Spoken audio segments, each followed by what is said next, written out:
Welcome to Cognito Key. Today, we're going to uncover the magic behind the screens you use every single day. I mean, from your phone to your TV, liquid crystal displays, or LCDs, they are everywhere. But have you ever stopped to think about how they actually, create the images we see? So it all starts with this very special and, honestly, kind of strange material.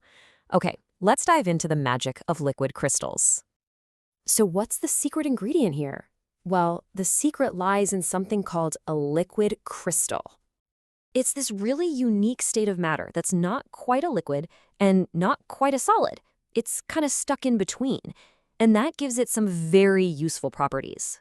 So normally, if you could see their molecules, they'd just be a random mess.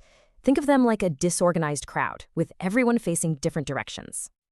But the moment you add a little bit of electricity, bam, they just snap into a perfectly ordered line.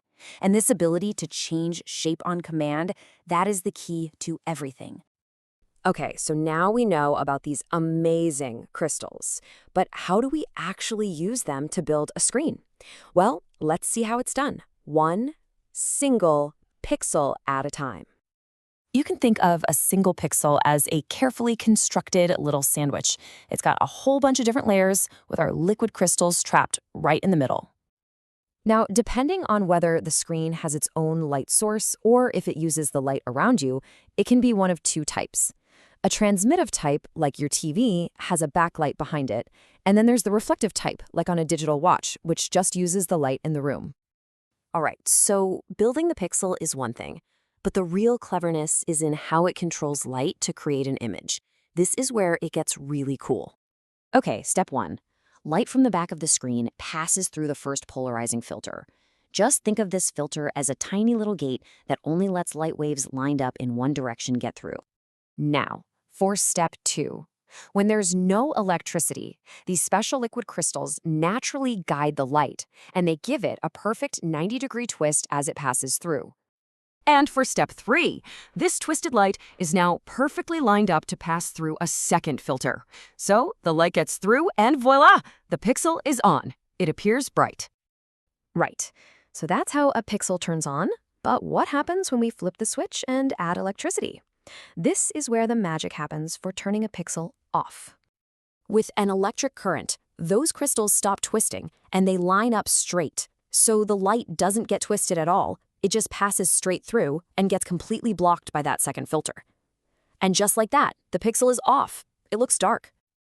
So, you see, by just applying or not applying a tiny bit of voltage, we can turn a pixel on or off. It's that simple.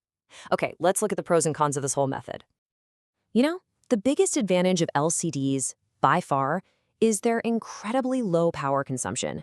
That's why they were so revolutionary for portable devices like calculators and watches. But while they are cheap and super efficient, they aren't perfect. For one, they can be a bit slow to react, which can cause that blur you sometimes see in fast-moving scenes. And they have some very specific power needs, too. And this leads us to a final thought, right? The drawbacks of LCDs? Well, they actually pave the way for even newer technologies to come along and improve our screens. And that's how the screen right in front of you works. If you found this little explainer useful, please do like and share this. And of course, be sure to subscribe to Cognito Key for more. Thanks so much for watching.